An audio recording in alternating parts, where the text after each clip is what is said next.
Adik-adik, di sini Tete akan menjelaskan tentang definisi OSIS. Yang pertama, secara organis. OSIS adalah salah satu organisasi sekolah yang sah. Yang kedua, secara fungsional. OSIS adalah salah satu dari 4 pembinaan kesiswaan. Dan yang terakhir, secara sistemik. OSIS adalah tempat berlangsungnya kelompok siswa yang bekerja sama untuk mencapai tujuan bersama. Selanjutnya, Tete akan menjelaskan tentang tujuan dari OSIS. Yang pertama, meningkatkan generasi penerus yang beriman dan bertakwa. Yang kedua, membangun nilai-nilai moral dalam mengambil keputusan yang tepat. Yang ketiga, membangun landasan yang kuat. Yang keempat, menambah wawasan tentang rasa kebangsaan dan cita tanah air. Dan yang terakhir, bisa mengembangkan sikap positif, yaitu misalnya jujur, disiplin, dan bertanggung jawab. Apa sih tugas ketua dan wakil ketua OSIS? Nah, jadi untuk tugas dari ketua OSIS itu sendiri adalah jadi yang pengatur rapat, habis itu juga yang memimpin seluruh hal yang berhubungan dengan OSIS, juga mengatur anggota-anggotanya dalam melakukan sebuah program kerja. Nah, kurang lebih, jadi tugas dari ketua itu yaitu adalah mengatur secara umumnya.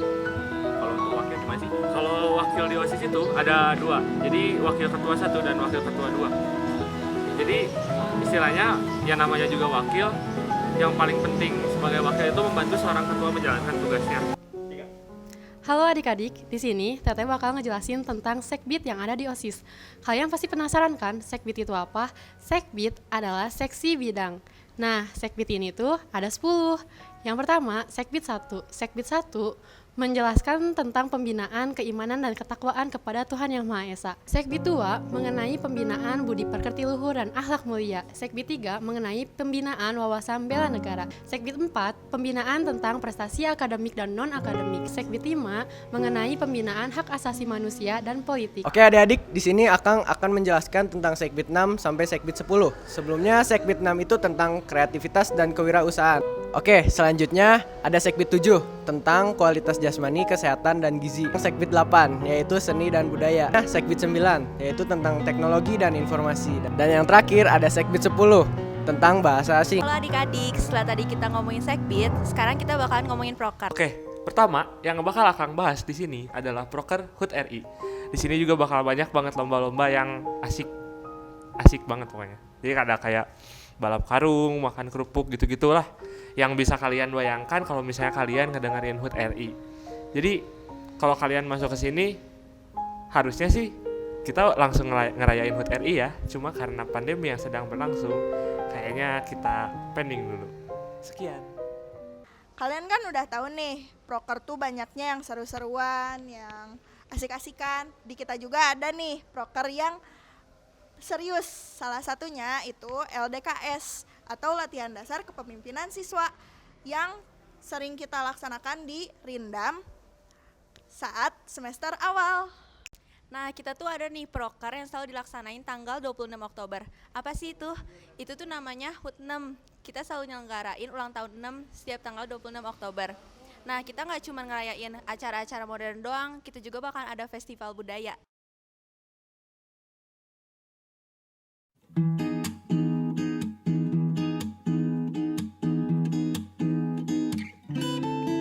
Kita remaja yang sedang dimabuk asmara,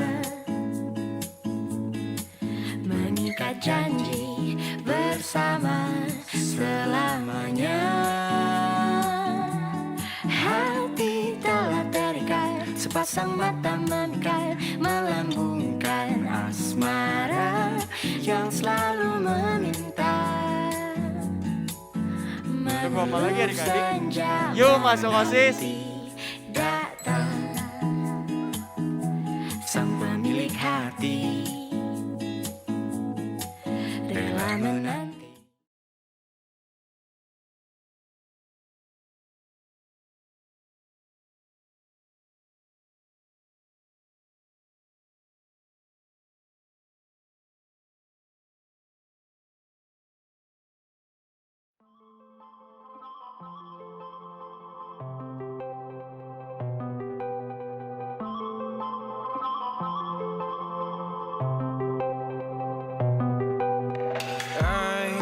Control away the pieces that you gave, betrayed in a way. Often I'm stuck on my back. Bismillahirrahmanirrahim. Assalamualaikum warahmatullahi wabarakatuh. Halo adik-adik, perkenalkan nama saya Muhammad Hafid Hakim. Saya sebagai Ketua MPK 06 dan inilah demo MPK 06.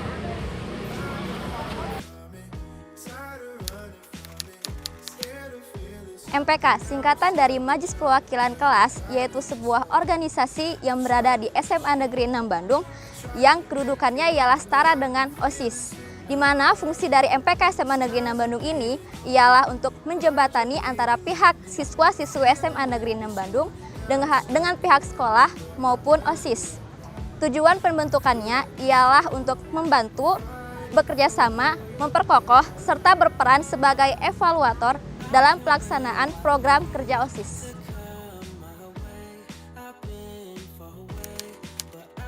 Sebenarnya itu tergantung pribadi masing-masing. Kalau kita bisa nge-manage waktu antara organisasi sama prestasi akademik, pasti organisasi sama prestasi akademik bisa berjalan dengan baik. Nah, jangan takut juga bahwa di organisasi kita bakal ketemu teman-teman dari beda kelas. Jadi kalian bisa belajar bareng, tukar pikiran bareng. Jadi jangan takut kalau prestasi kalian bakal turun kalau masuk organisasi.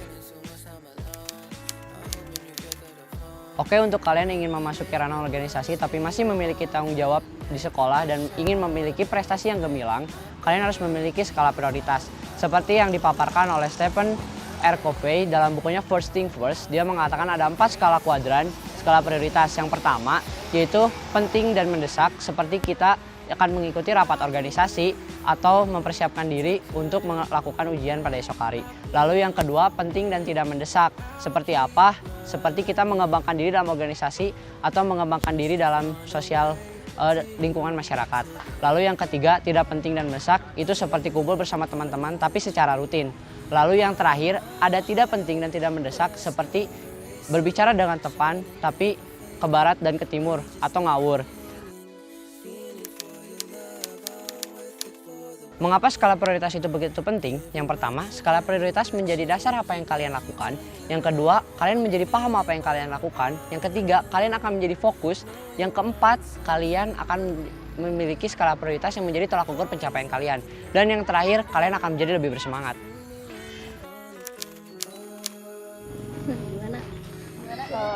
Kalau kata aku sih, masuk organisasi MPK ini nggak sibuk ya, nggak sesibuk itu gitu. Masih bisa kita ada have fun-nya, masih ada kita yang emang ngurusin organisasinya kayak proker-proker gitu. Tapi kata aku sih gimana kitanya ngebawa kita di MPK-nya gitu. Kalau misalnya kitanya nyaman di MPK, pasti nggak kaku kayak gitu. Buat Nada? Kalau dari saya sendiri, kalau misalkan kerja terus sih enggak ya. Namanya juga organisasi yang namanya punya proker ya pasti punya gitu. Kalau misalkan kalau kerja ya kerja gitu, harus kerja. Kalau kerja terus ya enggak, kita punya sebuah proker ya, proker yang dimana kita tuh seharian main. Terakhir kita main di Curug ya, main di Curug gitu rame-rame. Pokoknya seharian kita tuh have fun banget ya. Gak ngomongin apapun tentang organisasi. Kita benar-benar kayak have fun banget gitu. Apa sih kuatin keluarga kita gitu. Kalau misalkan kaku sih itu tergantung situasi. Kalau misalkan lagi ada sidang atau lagi ada rapat, itu kesannya bisa dibilang kaku. Tapi nggak kaku banget, formal. Ya formal atau semi formal. Tapi kalau lagi ngobrol-ngobrol biasa, diskusi biasa, forum biasa, kita lebih kayak ngobrol santai aja gitu.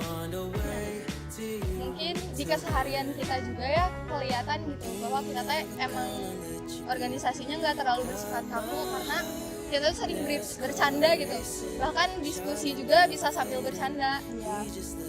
Gitu sih.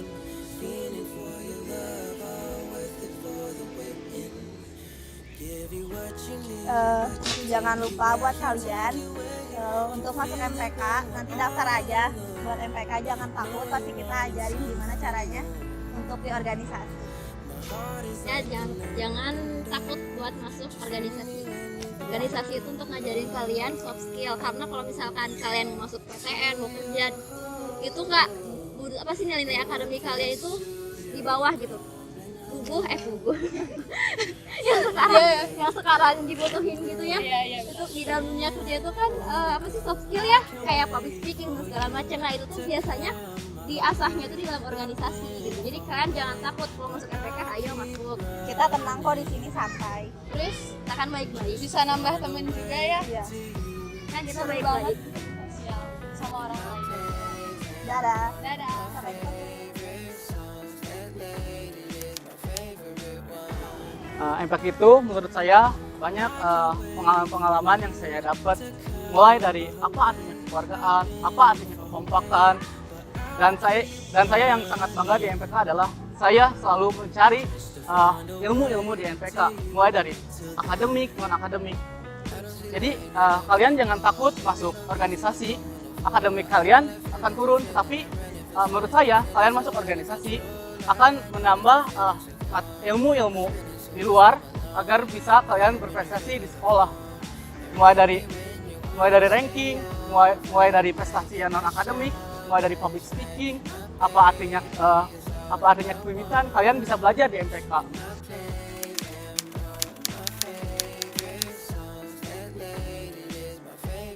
Legislatif adalah komisi bidang 1 yang bertugas mengubah, merancang, dan menetapkan anggaran dasar anggaran rumah tangga atau ADART yang memiliki fungsi sama seperti halnya Undang-Undang Dasar Negara Republik Indonesia, yaitu untuk mengatur semua kegiatan berorganisasi di dalam lingkungan sekolah.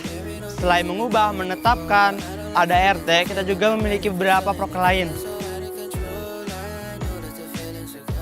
Federatif yang berfungsi sebagai hubungan masyarakat terbagi lagi menjadi 2 subkomisi, yaitu yang pertama adalah internal. Internal berfungsi untuk mengurusi masalah internal dan relasi antara anggota MPK itu sendiri. Yang kedua eksternal, merupakan subkomisi yang berfungsi sebagai saling menjembatani antara sekolah MPK 06 dengan sekolah lainnya. Yudikatif terbagi menjadi 2. Kombit 3A memberikan sanksi kepada anggota organisasi yang melanggar ADART, mengawasi kinerja OSIS secara individu, menjalankan tugas sebagai yudikatif dan supervisor. 3B bertugas untuk mengawasi dan mengevaluasi kinerja OSIS dengan cara ikut serta dalam suatu kepanitiaan untuk memberikan saran dan masukan. Ini dia dari ini contohnya. Kombit 3.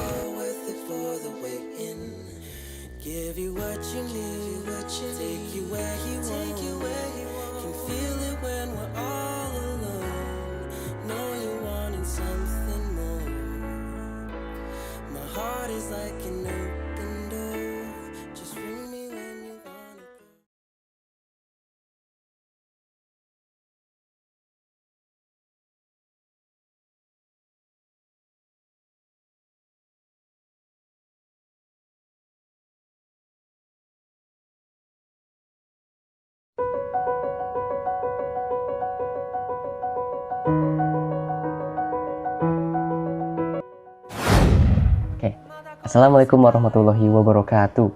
Halo, selamat datang di SMA Negeri 6. Selamat atas kelulusannya, selamat atas diterimanya menjadi peserta didik baru di SMA Negeri 6 Bandung ini. Sebelumnya perkenalkan, nama saya Handaru Akmal Pananjung. Saya dari kelas 11 MIPA 7 dan saya salah satu anggota dari Eskul Zenit ini. Oke.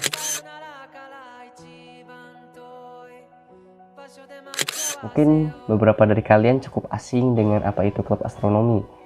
Nah, pada kesempatan kali ini saya akan menjelaskan apa itu astronomi.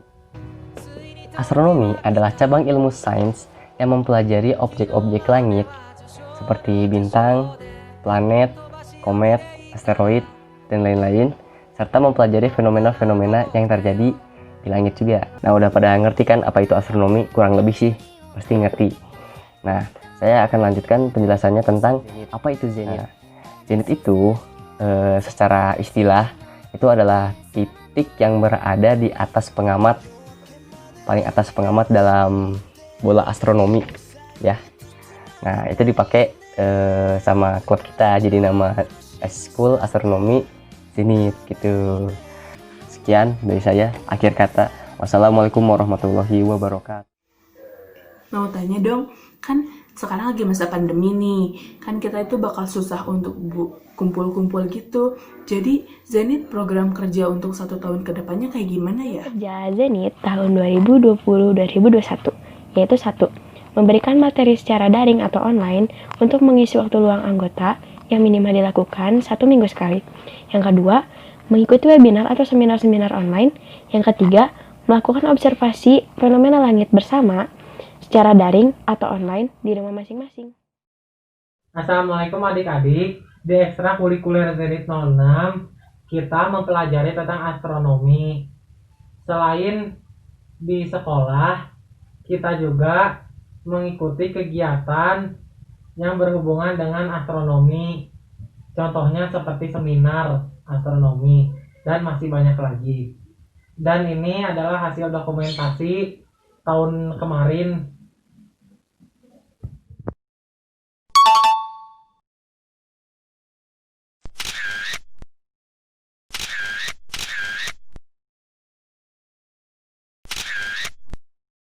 Sekarang kita pindah ke pembahasan tentang visi dan misi Zenit. Yang pertama itu menjadikan siswa untuk berpikir secara realistis dan rasional. Yang kedua, meningkatkan minat siswa terhadap ilmu alam semesta. Yang ketiga, menjadi wadah untuk siswa untuk menggali pengetahuan dan wawasan di dalam bidang astronomi. Yang keempat, mempersiapkan siswa ke dalam OSN atau Olimpiade Sains Nasional. Jangan lupa masuk Zenit ya.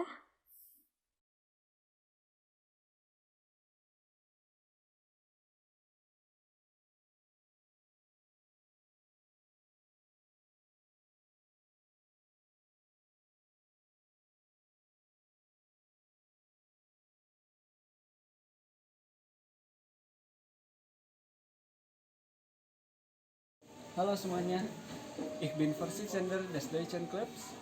Ich heiße Henry Sumarwan. Ingin bisa berbahasa Jerman? Simak video berikut.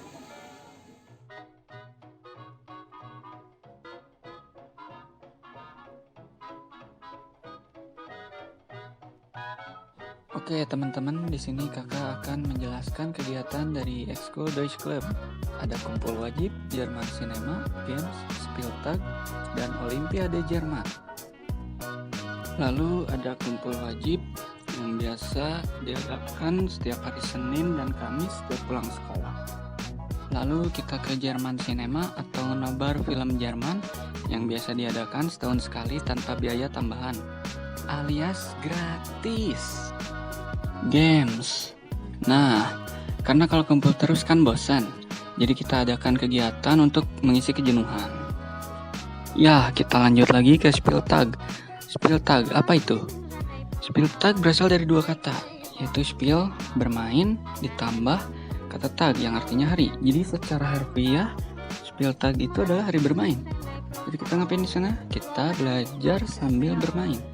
Spieltag biasa diadakan setiap bulan, akhir bulan, tepatnya oleh Goethe Institut.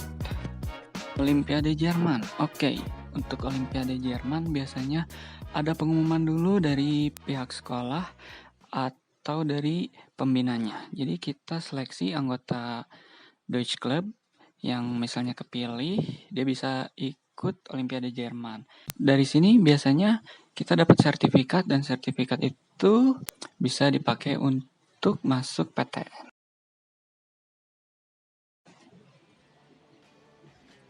Sejarah Deutsch Club dari tahun 2018 sampai 2019.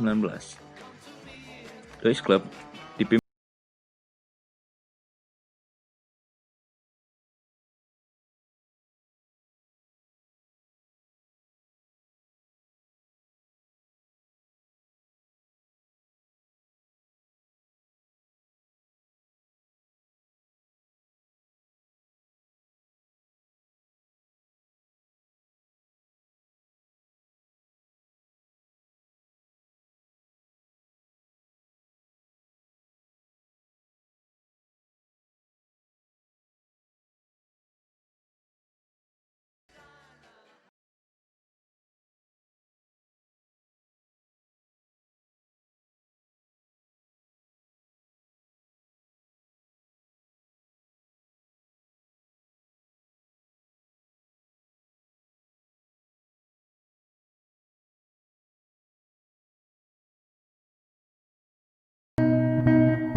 Tuh deh, lihat kasus COVID di Indonesia tuh naik terus. Kamu juga main lagi ya?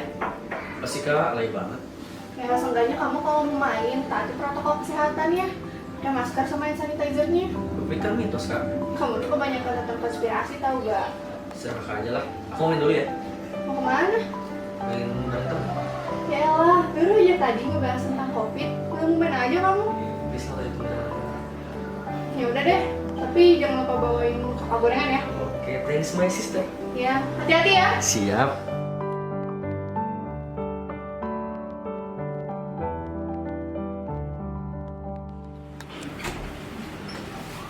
Dari mana aja kamu? Kok lama? Ya maaf, tadi lagi seru soalnya. Mana titipan aku? Ih, mandi dulu terus cuci tangan yang bersih. Iya, tapi Kak, besok main aja. Kan tadi udah. Please, terakhir. Yaudah deh, terserah kamu. Bisa macam ya. Ntar aja.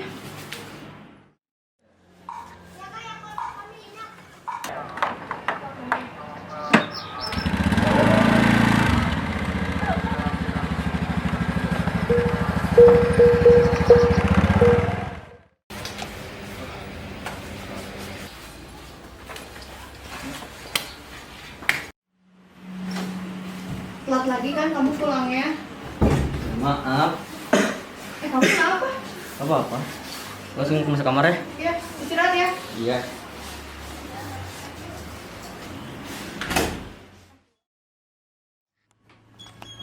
Dek, temenin kakak belanja yuk. Nggak usah. Pusing. Ya udah deh, kamu istirahat aja. Selamat siang pemirsa, kembali lagi dengan saya Rania Alima dalam acara Multi News. Saat ini seluruh dunia sedang dilanda pandemi COVID-19 atau virus corona yang setiap hari jumlah kasus positifnya terus bertambah. Virus tersebut mengakibatkan masyarakat di seluruh dunia diharuskan untuk membatasi interaksi dan aktivitas, serta diharuskan untuk belajar, bekerja, maupun beribadah di rumah. Pertanggal 26 Juni 2020, dikutip dari laman Wikipedia, di seluruh dunia dikonfirmasi terdapat lebih dari 9,6 juta kasus positif, dengan 489.000 kasus meninggal dunia, dan juga 4,8 juta kasus dinyatakan sembuh dari virus mematikan ini. Sedangkan di Indonesia...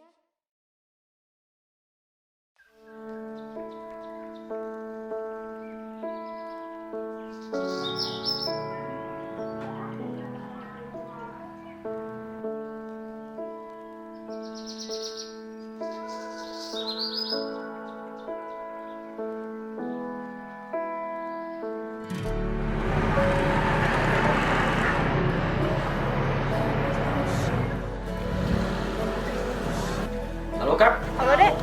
Kak, Ya kenapa? nggak apa-apa. Apa? Apaan sih nggak jelas? Iya ini aku habis beres belanja, terus aku juga bawa makanan buat kamu. Iya. Ya udah hati-hati ya. Ya Kak. Cuman sih kamu nggak jelas banget dah.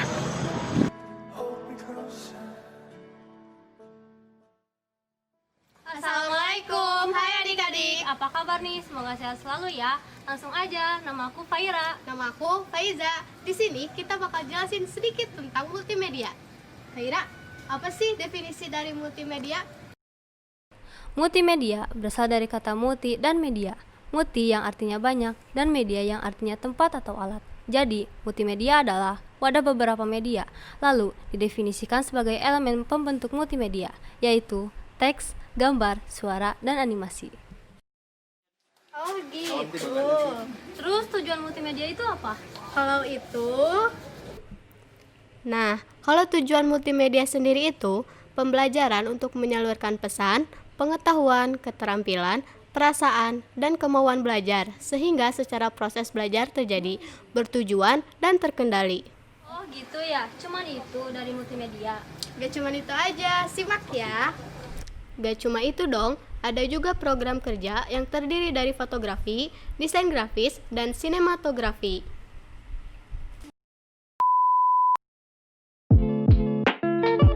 Bismillahirrahmanirrahim. Assalamualaikum warahmatullahi wabarakatuh. Perkenalkan, nama saya Rifki Hadis Maulana Wadani dari kelas 12 IP 1. Saya di sini menjabat sebagai ketua multimedia Gen 9. Buat sejarah multimedia, awal mula terbentuknya multi itu sekitar tahun 2011 resmi menjadi ekstrakurikuler di SMA Negeri 6 sejak turunnya SK, yaitu Surat Keterangan, pada tahun 2012, dan disitulah generasi pertama multi, sekaligus buat pembina multi dan pelatihnya yaitu Pak Beni. Seiring berjalannya waktu, multi terbentuk keorganisasiannya. Bisa dibilang tataran kepengurusannya sangat rapi, dari mulai angkatan Teh Azura, Kang Randi, Kang Juan, dan seterusnya sampai sekarang. Dulu, multi itu hanya sekedar wadah bagi para siswa, bisa disebut juga grup atau komunitas, hingga pada akhirnya diresmikan sebagai eskul di SMA Negeri 6 Bandung. Kita juga memiliki moto, yaitu kerja keras, kerja cerdas, dan kerja ikhlas. Artinya, saat ada kegiatan, kita selalu bekerja keras, lalu kita mengemukannya dengan cara berpikir yang cerdas dan tidak melupakan juga rasa ikhlas. Buat tujuan multi itu sama persis dengan moto sekolah, yaitu mengelola potensi dan mewujudkan prestasi. Di multi juga terdapat 3 divisi. Yang pertama ada fotografi, yang kedua ada desain, dan yang ketiga ada sinematografi. Lalu kita juga sering mendapat kerjasama dari pihak sekolah maupun eskul untuk membantu dokumentasi acara-acaranya. Terdapat 13 event di sekolah maupun event di luar, contohnya Cicendo Parade dan Polisman. Buat proper multi, yang pertama ada latihan rutin yang dilaksanakan setiap 1 minggu sekali. Yang kedua ada hunting untuk memperbanyak pengalaman anggota multi. Yang ketiga ada HPD atau Hiking Pendidikan Dasar untuk calon anggota baru multi. Yang keempat dober atau doa bersama yang dilaksanakan 1 tahun sekali untuk kelas 12 yang menjelang ujian. Yang kelima ada bukber multi untuk silaturahmi dengan generasi atas. Dan yang terakhir ada uji kom dan sidang karya. Halo, perkenalkan saya Gazi. Saya menjabat sebagai Ketua Divisi Fotografi. Nah, apa sih fungsi divisi fotografi? Fungsi divisi fotografi di Eskul Multimedia yaitu mendokumentasikan di setiap acara sekolah. Nah, apa sih divisi fotografi itu? Divisi fotografi merupakan salah satu divisi yang berada di multimedia yang mengkhususkan di bidang fotografi. Dari Eskul Multimedia, banyak sekali pelajaran yang dapat saya ambil, seperti contohnya teknik memotret gambar dan cara memprediksikan momen untuk diabadikan. Halo semuanya, nama saya Muhammad Arif dan saya menjabat sebagai Ketua Desain Grafis. Apa itu desain grafis? Desain grafis merupakan suatu metode penyampaian pesan yang memanfaatkan visual. Fungsi dari divisi desain grafis itu sendiri, biasanya kami menerima request dari beberapa eskul dalam pembuatan banner, poster, dan lain-lain. Walaupun pekerjaan kami terlihat sederhana, hanya di depan komputer dan melaksanakan pekerjaan klien, tapi kita juga perlu kreativitas yang tinggi, dan bahkan kadang kita pun mendapatkan request yang aneh-aneh dari klien, dan klien pun kadang rewel tentang hasil desain kita. Tapi dengan itu semua, itu bisa menambah pengalaman kita dalam mengerjakan proyek desain grafis. Bismillahirrahmanirrahim. Assalamualaikum warahmatullahi wabarakatuh. Nama saya Muhammad Faris Afkari dan saya merupakan Ketua Divisi Sinematografi. Sinematografi sendiri memiliki arti yaitu teknik untuk menangkap gambar sekaligus menggabungkan gambar-gambar tersebut menjadi rangkaian gambar yang memiliki kemampuan untuk menyampaikan ide ataupun cerita. Itu arti umumnya. Kalau untuk divisi sinematografi di multimedia, yaitu suatu divisi yang sangat-sangat mengkhususkan di bidang video maupun perfilman. Nah, dari adanya proyek-proyek tadi, banyak banget tuh suka dukanya, kayak mungkin saat pembagian kru atau mungkin saat keseruan pengambilan video. Wah, itu suka banget sih. Nah, dukanya juga ada. Mungkin contohnya kayak suara yang kepecah kayak gini, atau mungkin kayak misalnya megang cahayanya agak ngantuk. Ya kayak gitulah. Tapi dari kejadian itu semua dapat dijadikan sebuah pengalaman untuk kedepannya menghasilkan karya video yang menarik, bagus, dan lebih baik lagi. Jangan lupa masuk multi ya. Buat kalian yang ingin daftar ke Eskul Multimedia, ditunggu ya. Wassalamualaikum warahmatullahi wabarakatuh.